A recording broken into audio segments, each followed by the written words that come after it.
লইয়া যাইতেছি, সাথে সাথে প্রথম আকাশের ফেরেশতা এই রুহুটারে সালাম দিব, এবার দ্বিতীয় আসমানে গেলে সালাম দিব, তৃতীয় আকাশে গেলেও সালাম দিব, চতুর্থ আকাশে গেলেও সালাম দিব, পঞ্চম আকাশে গেলেও সালাম দিব, ষষ্ঠ আকাশে গেলেও সালাম দিব, সপ্তম আকাশে গেলেও সালাম দিব রে বাবা।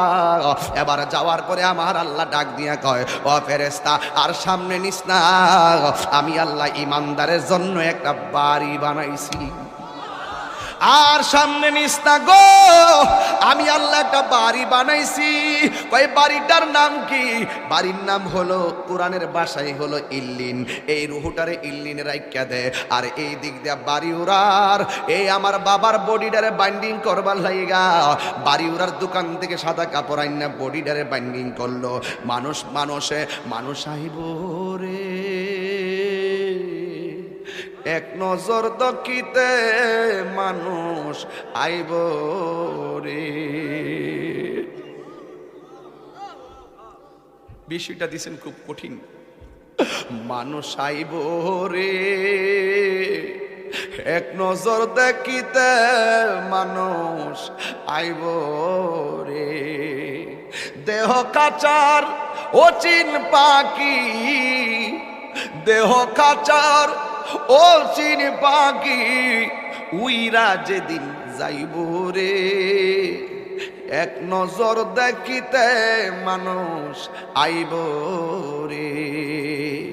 এইভাবে আপনার বডিটারে দেখবার লাগে কত মানুষ আইব, আয়া দৌড়ায় দৌড়ে আবার যাইব গা। কয় বাজার আছে, আমার কাজ আছে, কয়া কয়া দৌড়ায় দৌড়ে যাইব গা। কিসের তোর বন্ধু? ফেসবুকের বন্ধু। এই বন্ধু তোরে দেখার জন্য একটা মিনিটের জন্য আইব, আয়া কোন রকমের দেখকে আবার বন্ধু তোরে ফালাইয়া যাইব গা। কিসের তোমার বন্ধু? তাই কয়েকটা মিনিটের জন্য জানাজার ময়দানে যাইব, ভালো করে মাটিও দিবে না, কয়েক ক্রিকেট খেলা আছে এই কথা বইলা বন্ধু চলে যাবে। তার মানে বোঝা গেল এই দুনিয়ার বন্ধু তোমার কবরের আপন না, যিনি কবরের আপন হবে তিনি আছে শাহে মদিনা। কথা বলেন ঠিক কিনা?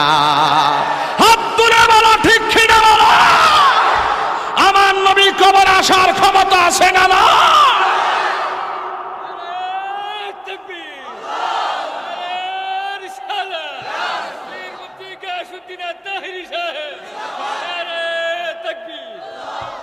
আল্লাহু আকবার বলেন। এবার ইমানদারের রুহু হলো ইল্লিনে, বডি হলো বাড়িউরা। ইমানদারের রুহুরে বাইন্ডিং করে লইয়া গেছে জান্নাতের কাপড় দিয়ে আমার আল্লাহ, আর বাড়িউরার ইমানদারের বডিটারে বাইন্ডিং করবার লাগে বাড়িউরার কাপড় আইনা কবর লয়ে যেতেছে। আল্লাহ ডাক দিকে, এই ফেরেশতা আমার প্রেমিক যাইতেছে গড়ে, যায়া রুহুটা নিয়ে তার ভিতরে ঢুকাই দিয়া।